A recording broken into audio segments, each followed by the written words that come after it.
Ya baik, terima kasih pada Yang Mulia Bante Sacayano dan Bante dan Meta. Pada kesempatan hari ini, Bante melanjutkan topik kita yang kemarin tentang riwayat Buddha. Jadi tahun lalu Bante ingat kita sudah membahas riwayat Buddha, ya kan? Itu sampai di sekitar Varanasi, itu tahun lalu ya. Jadi dari Buddha mencapai pencerahan di Bodh Gaya, kemudian Buddha membabarkan Dhamma di Varanasi, Benares, dan kemudian kembali ke Bodh Gaya untuk membabarkan sutta khotbah tentang api. Kemudian di sana di Bodh Gaya beliau juga kembali ketemu dengan para Kassapa bersaudara. Nah, setelah dari Kassapa bersaudara, kemudian Buddha berjalan menuju Magadha. Ya, setelah kemudian di Magadha, nah Buddha datang ke istana daripada Yang Mulia Raja Bimbisara, dan setelah ketemu dengan Raja Bimbisara, di sana Buddha menerima Weluwana Arama, ya. Buddha telah menerima Weluwana Arama. Kemudian juga setelah menerima Weluwana Arama, kemudian Buddha membabarkan Tirokuda Sutta yang biasa kita jadikan acuan sebagai patidana, ya, yang kita biasa adakan. Nah, ini sudah komplit. Kemudian Bante melanjutkan cerita masih di Magadha, ya. Jadi biar nanti ceritanya komplit mungkin 2-3 tahun lagi, ya. Dan Bante juga berterima kasih kepada seluruh para Bante dan umat dan wihara yang sudah berpartisipasi untuk mengikuti program SPD yang kita adakan bersama. Jadi Bapak Ibu melihat ya banyak ya wihara-wihara, berbagai kesenian, juga berbagai kegiatan wihara yang berbeda, yang bukan hanya ada di Panyasika. Nah, ini adalah kebahagiaan Bante tersendiri, semua bisa berkumpul ya, bersatu.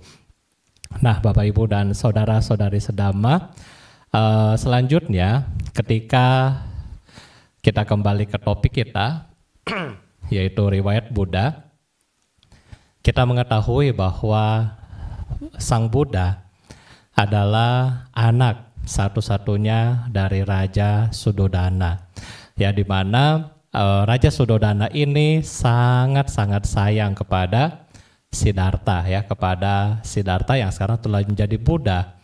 Kita melihat bahwa ketika Siddhartha ini masih di istana, banyak sekali ya kemewahan, pendidikan, semua diberikan oleh sang ayah untuk anaknya yang tercinta. Setelah mengetahui bahwa Sang Buddha yang itu adalah mantan anaknya, tetapi yang perlu Bapak Ibu tahu bahwa walaupun Sang Buddha sudah menjadi Buddha, tetapi orang tua tetap orang tua, ya, masih menganggap Sang Buddha adalah anak saya. Ya, jadi ketika Sang Buddha sudah ada di Magadha, kemudian Raja Suddhodana memerintahkan 250 orang, termasuk menteri-menteri dan para prajurit, untuk dikirim ke Magadha. Kira-kira untuk apa Bapak Ibu? Apakah untuk perang? Ya, untuk melawan Raja Bimbisara?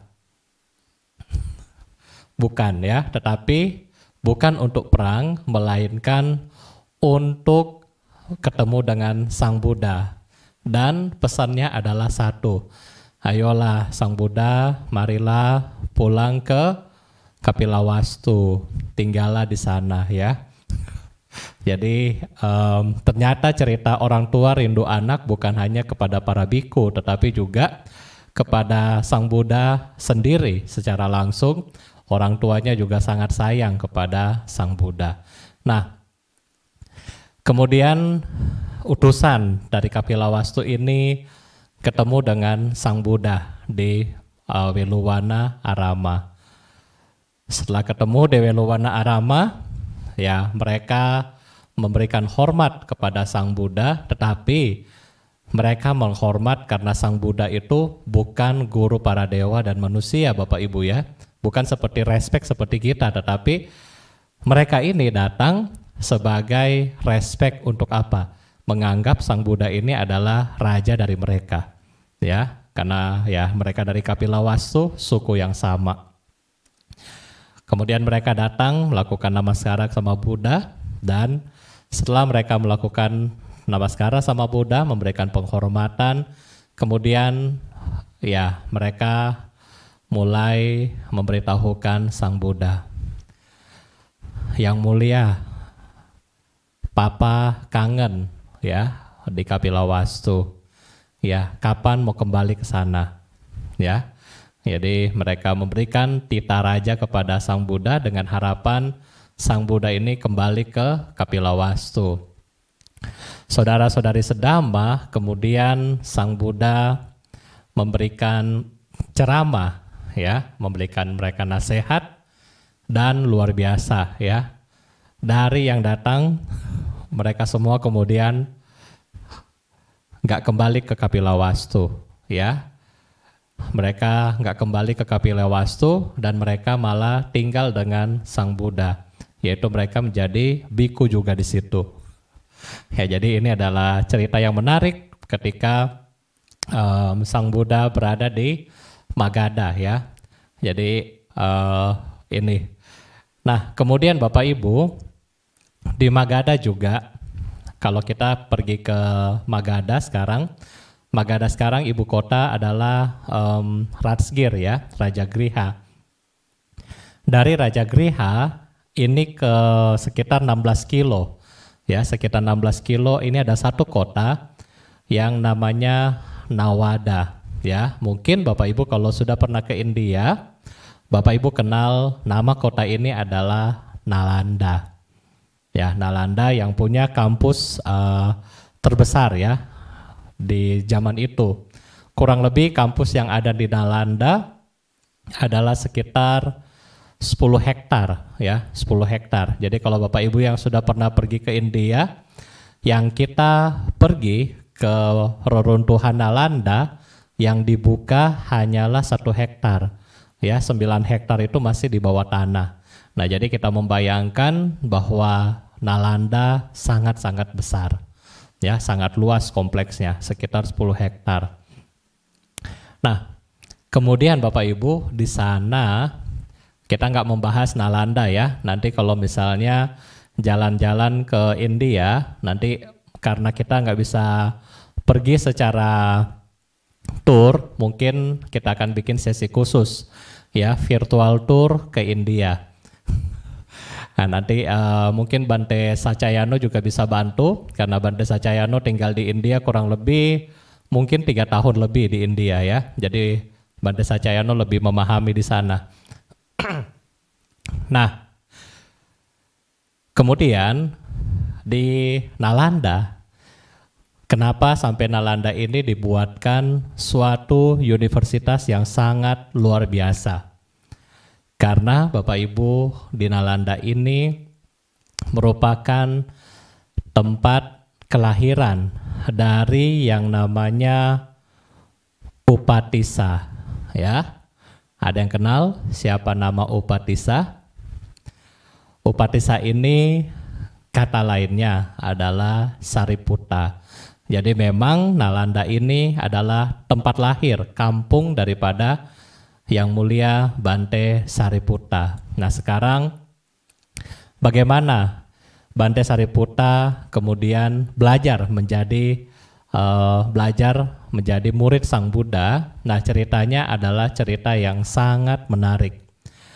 Disampaikan di dalam riwayat Sang Buddha bahwa ketika Sang Buddha bersama rombongan beberapa biku datang ke Magadha, satu ketika yang mulia Asaji, ya, Asaji adalah salah satu dari 5 pertapa awal dan juga salah satu dari 5 murid utama yang pertama kali yang Buddha membabarkan Dhamma kepada mereka yang pertama, yaitu Dhammacakkappavattana Sutta. Nah, salah satu adalah Bante Assaji. Kemudian Bante Assaji ini di Magadha beliau sedang berpindah patah, ya, sedang berpindah patah.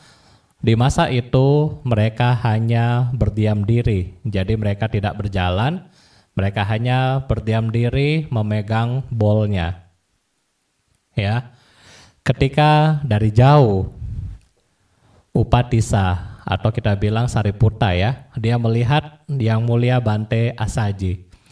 Begitu dia melihat Yang Mulia Bante Assaji, dia sangat tergugah. Dia melihat ada orang yang begitu tenang, ada orang yang begitu luar biasa di depan dia, yang sangat tenang dan memiliki kedamaian batin yang terpancar dari wajah dan sikapnya. Kemudian Upatissa mendekat, tetapi Upatissa tahu bahwa kalau lagi pindah patah nggak boleh diajak ngobrol. Ya, jadi Upatissa berdiri dekat-dekat di samping Bante Assaji sambil memperhatikan hingga selesai pindah patah berlangsung. Ketika selesai pindah patah, Upatissa, ya, mengikuti Bante Assaji ini berjalan, ya, sampai di tempat. Kemudian Upatissa bertanya, "Yang Mulia Bante, saya melihat Anda begitu luar biasa. Siapakah guru Anda dan apa yang diajarkan oleh guru Anda?" Nah, jadi kalau di India mereka selalu bertanya dua ini, ya. Siapa guru Anda dan Anda belajar apa sama guru Anda? Karena kita melihat bahwa Upatissa sendiri dia memiliki seorang guru yang sangat terkenal di Magadha, yaitu Sanjaya. Ya, dia punya guru yang terkenal juga, namanya Sanjaya. Jadi dia iseng, dia bertanya kepada Yang Mulia Bante Assaji. Kemudian secara singkat Bante Assaji mengulas mengenai 4 kesunyataan mulia, ya. Inilah duka dan lenyapnya sampai jalan menuju lenyapnya duka.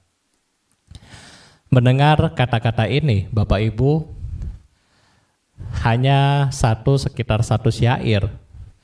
Mendengar kata-kata ini, Upatissa langsung mencapai tingkat kesucian yang pertama, yaitu Sotapanna.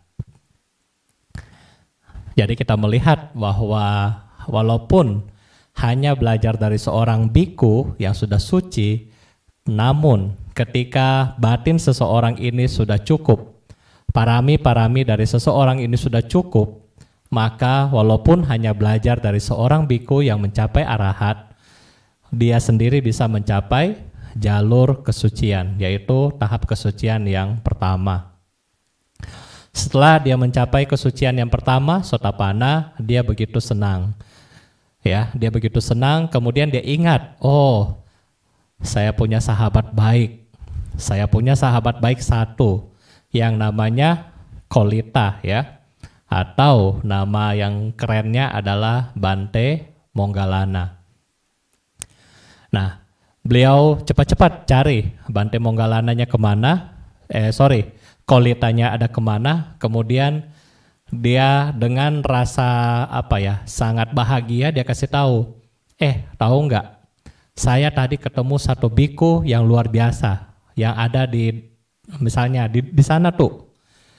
Kemudian Moggallana bertanya, Kolita bertanya, apa yang diajarkan biku itu kepada kamu? Kemudian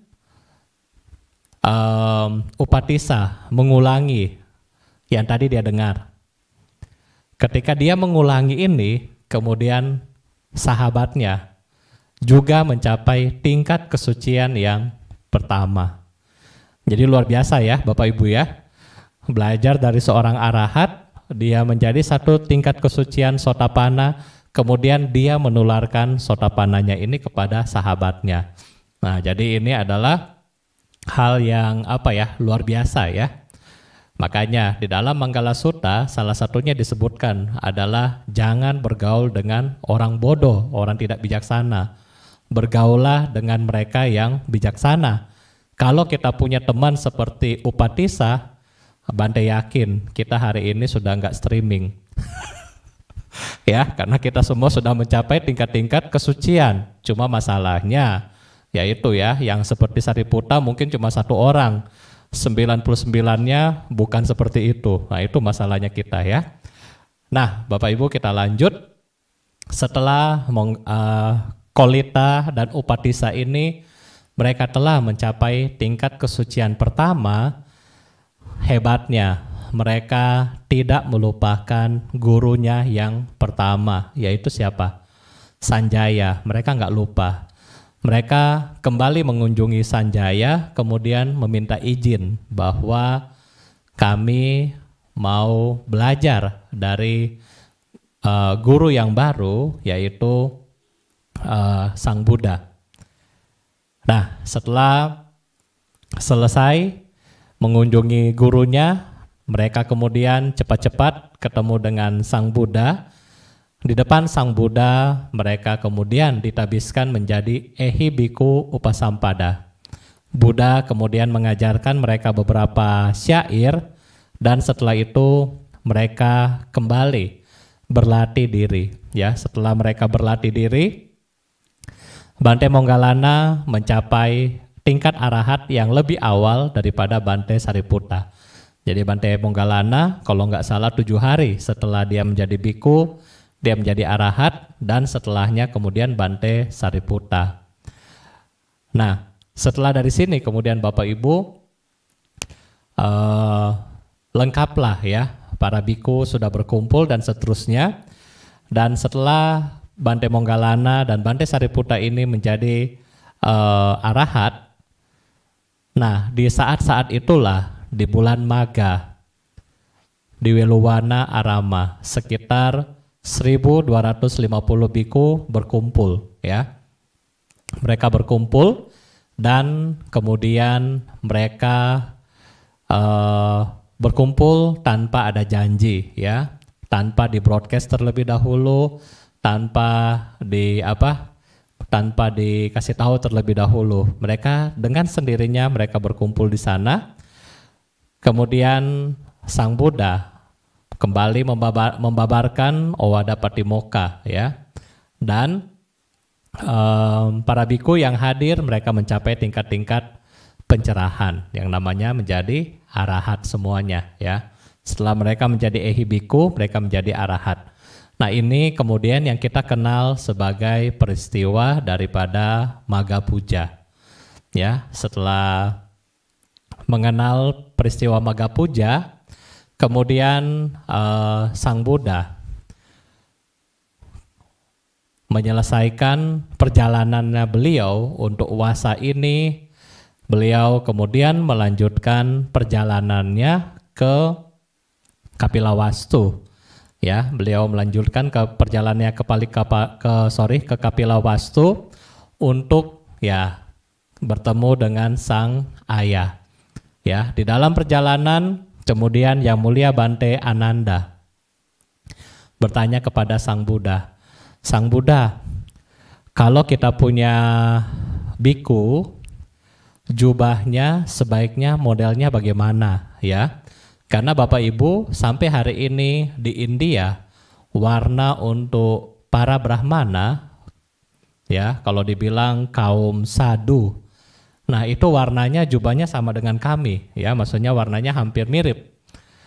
Ada yang warna oranye mirip ya, terutama mereka-mereka yang mengikuti aliran Siwa ya. Itu warnanya warna oranye untuk para Brahmananya. Mungkin waktu Bapak Ibu ada kemarin sempat lihat waktu pada perayaan puja, di mana banyak para sadhu mereka juga menggunakan warna jubah modelnya seperti ini ya, warna oranye. Kemudian lantas Bante Ananda bilang, para sadhu juga mereka ada sebagian yang cukur rambut. Jadi bagaimana membedakan antara para brahmana dengan para biku di dalam ajaran Buddha? Dalam perjalanan menuju ke Kapilavastu, melewati daerah Nalanda, kemudian Sang Buddha berkata kepada Ananda, oke, kalau begitu buatlah jubah ini, nah seperti petak sawah itu, ya, petak sawah yang ada di Magadha. Buatlah polanya seperti petak sawah. Nah kemudian itulah yang menjadi dasar daripada jubah para biku. Jubah para biku ada kotak-kotak, ya. Nanti kalau misalnya Bapak Ibu yang sering ke wihara bisa lihat, ya, ketika para bante misalnya jemur jubah, itu jubahnya ada kotak-kotaknya. Nah, jadi kotak-kotak ini menyimpulkan atau menjadi simbol daripada kotak petak sawah yang ada di Magadha, ya. Yang ada di Magadha. Yang berarti apa? Yang berarti adalah ladang, ya. Jadi ladang. Jadi kami para biku setiap kali menggunakan jubah kita harus ingat bahwa kita lagi cultivate. Kita lagi mau berusaha menanam. Menanam apa? Menanam jasa kebajikan, ya. Karena yang kita pakai ini modelnya adalah ladang. Ya, jadi kita harus cultivating, ya. Kita harus mengumpulkan jasa pahala dan kebajikan kita. Nah, jadi ini dalam cerita perjalanan Sang Buddha dari Magadha kemudian menuju ke Kapilavastu. Nah, waktu masih panjang, ya, kita lanjut sampai di Kapilavastu. Selanjutnya di dalam perjalanan menuju Kapilavastu, kemudian mendekati Kapilavastu, tentunya sang raja bahagia, ya, bahagia. Wah, akhirnya anak saya pulang, ya. Bapak Ibu, kalau Bapak Ibu yang mungkin sekarang anaknya ada di luar negeri, yang kena lockdown, yang nggak boleh pulang, ya, Anda sudah kangen, ya. Ini sudah 1 tahun lebih terpisah dari anak-anak. Kemudian kira-kira anak Anda pulang, apa yang terjadi? Ya, Anda pasti akan, wah, bahagia. Anak mau makan apa, kasih makan, ya kan? Anak mau apa, dikasih semuanya. Pasti sangat-sangat bahagia. Kita mengingat bahwa Sang Buddha ini sudah keluar istana lebih dari 6 tahun, ya. 6 tahun beliau di Uruvela, belum lagi keliling yang lain. Jadi let's say kita bilang 7-8 tahun beliau sudah keluar di sana, ya. Nah, kemudian Bapak Ibu, setelah Sang Buddha ada di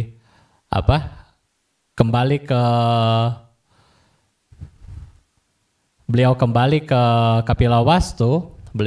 Kapilavastu, lantas apa yang terjadi? Di Kapilavastu beliau kemudian disambut luar biasa, ya. Beliau disambut luar biasa oleh sang raja, ya. Bante mohon maaf soalnya di Zoom ada Ibu Parti dari Banyuwangi, Bante lupa nyalain mic-nya. Nah, terus ketika Raja Suddhodana bertemu dengan Sang Buddha, beliau sangat-sangat bahagia. Aduh, akhirnya anak saya yang saya paling sayang kembali ke Kapilavastu.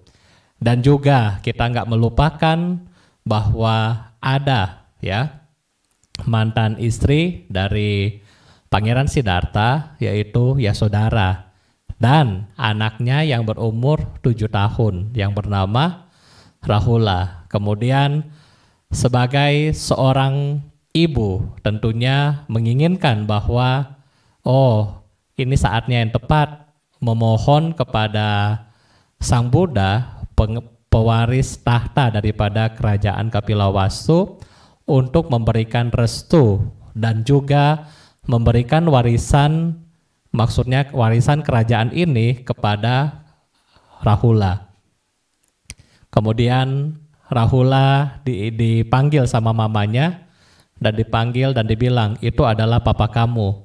Ayo temui papa kamu dan kemudian mintalah harta warisan kepada papa kamu, ya, kepada Sang Buddha, ya. Akhirnya namanya anak polos, ya, anak 7 tahun. Ya, anak 7 tahun kemudian mendengar perintah dari mamanya, ya tentunya anak sangat senang, ya, wah, dapat warisan. Anak ini pergi bertemu dengan Sang Buddha. Kemudian Sang Buddha bilang, iya, nanti kamu saya juga mau kasih warisan, ya. Untuk mendapatkan warisan kamu sebagai ahli waris, kamu harus belajar sama Yang Mulia Bante Sariputta.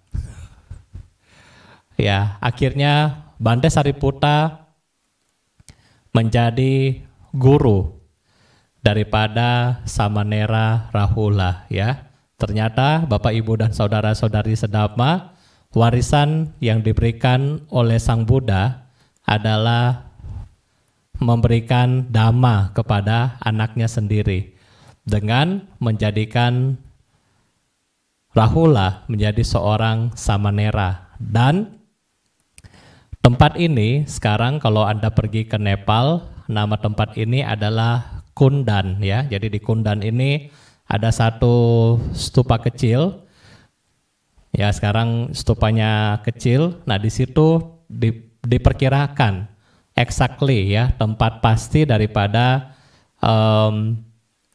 di mana Sariputta memberikan pentabisan samanera kepada Rahula, ya. Nah, setelah Rahula ini ditabiskan menjadi samanera, kemudian Raja Suddhodana datang kepada Sang Buddha dengan sangat-sangat bersedih, ya. Raja Suddhodana bilang kepada Sang Buddha, kepergian kamu, ya, istilahnya sudah memotong hati saya itu setengah hilang. Apalagi kepergian cucu saya ini sebagai penerus kamu ambil juga. Nah, ini hati benar-benar hilang, ya. Kurang lebih sangat-sangat sedih lah kita melihat sebagai seorang raja yang besar kehilangan pewaris daripada kerajaan. Ya, Bapak Ibu dan saudara-saudari sedama, ini juga mungkin terjadi kepada Anda di rumah, ya. Ketika mungkin putra-putri Anda ingin menjadi seorang samana, Anda juga Bante rasa 90% nggak mau kasih. Ya, apalagi kalau anaknya baik, kuai-kuai begitu kan. Aduh, anaknya baik, pinter, sekolahnya tinggi, mau jadi Bante, nggak kasih. Ya, tetapi coba kalau anaknya nakal, auban, setengah mati dikasih tahu, aduh Bante ambil aja. Ya, ini ya yang terjadi sama dengan Raja Suddhodana. Dia sangat-sangat sedih, ya, kehilangan anak dan kehilangan cucunya. Sebenarnya Bapak Ibu secara duniawi, ya, memang ini hilang, ya. Tetapi dalam kacamata spiritual ini tidak hilang, melainkan ini adalah kesempatan bagi si anak, kesempatan bagi si cucu untuk terbebas dari tua, sakit, dan mati. Ini adalah kesempatan, ini adalah jalan, ini adalah obat yang diberikan oleh Buddha untuk menolong anaknya sendiri. Tetapi kacamata duniawi melihat bahwa, aduh, kalau sudah jadi Bante itu moyung, ya, kalau sudah jadi biku itu istilahnya, aduh gimana gitu ya, kata-katanya Bante rasa Bapak Ibu lebih tahu, ya. Oke, dan setelah Sang Buddha bersama para biku kemudian datang di Kapilawastu, mereka nggak punya tempat untuk tinggal, sehingga raja menyiapkan satu area untuk menjadi tempat tinggal daripada para biku berwasa di sana di Kapilawastu, termasuk Sang Buddha dan juga Samanera Rahula. Ya, dan tempat ini yang Bante bilang tadi adalah Nigroda Arama ya, Nigroda Arama. Nah, ini sekarang masih ada reruntuhannya. Jadi kita melihat ada satu stupa, kemudian satu stupa juga di samping. Jadi satu stupa yang pertama adalah tempat di mana menjadi Buddha dan para pengikutnya tinggal. Satu stupa yang kecil adalah tempat di mana yang mulia Ratu Mahapajapati Gotami ya membuat jubah sendiri untuk Sang Buddha dan dipersembahkan kepada Sang Buddha. Tetapi nah itu jadi yang stupa yang kedua ini adalah tempat Katina ya, kurang lebih tempat Katina yang pertama di mana Ratu Mahapajapati Gotami menyerahkan jubah yang dibuatnya sendiri kepada Sang Buddha. Nah jadi ini sudah nyambung.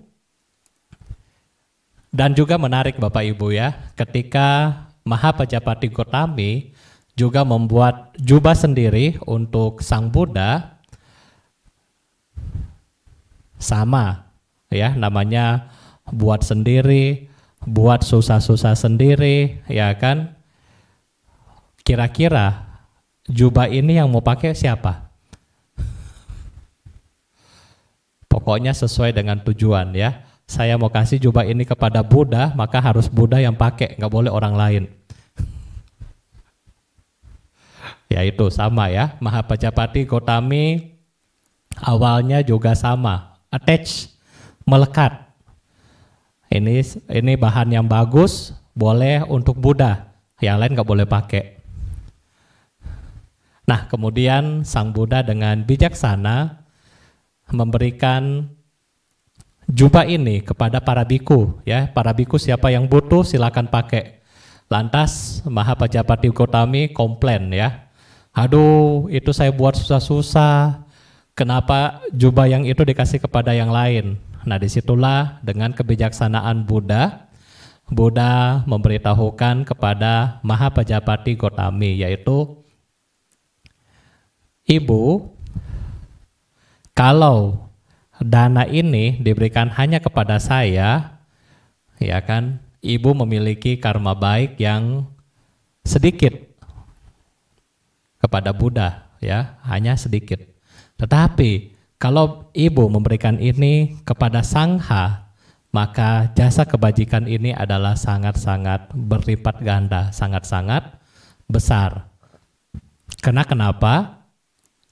Kalau barang ini hanya diberikan kepada Buddha, kepada satu orang personal, maka ketika orang ini misalnya Buddha parinibbana, maka manfaat dari situ sudah selesai. Tetapi ketika jubah ini, barang ini dipersembahkan atas nama Sangha, maka sampai kapanpun para biku Sangha generasi demi generasi mendatang, tetap kita mendapatkan manfaat yang baik daripada situ, ya, daripada persembahan kita. Nah, oleh karena itulah di situ Sang Buddha memberikan suatu sugesti, ya, suatu saran bagaimana Mahapajapati Gotami memberikan jubah ya kepada para anggota Sangha. Walaupun jubah itu cuma satu, tetapi diserahkan untuk kepentingan Sangha. Nah, jadi ini adalah riwayat dari Magadha, kemudian perjalanan hingga ke Kapilawastu yang hari ini ada di Nepal, ya.